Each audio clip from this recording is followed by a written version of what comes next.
একটি পাখি রোজ আমার জানালায় আস্তে এসে বসে, তাকায় আশেপাশে, কখনো দেয় শীষ, বাড়ায় গলা তার, আবার কখনো বা পাখাটা ঝাপটায়।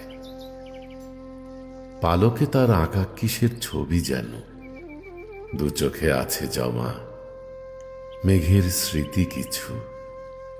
নদীর স্বপ্নের জলজ কণাগুলি এখনো তার ঠোঁটে হয়তো গচ্ছিত। কাউকে নীড়ে তার এসেছে ফেলে বুঝি, হয়তো সেই নীড় আকাশী আস্তানা।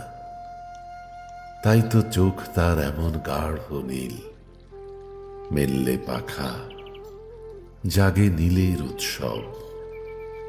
যখন লিখি আমি টেবিলে ঝুঁকে আর পড়তে বসি বই, তখন সেই পাখির চকিতে দোল খায় আমার জানালায়, খাতার পাতা জুড়ে ছড়িয়ে দেয় খুশি।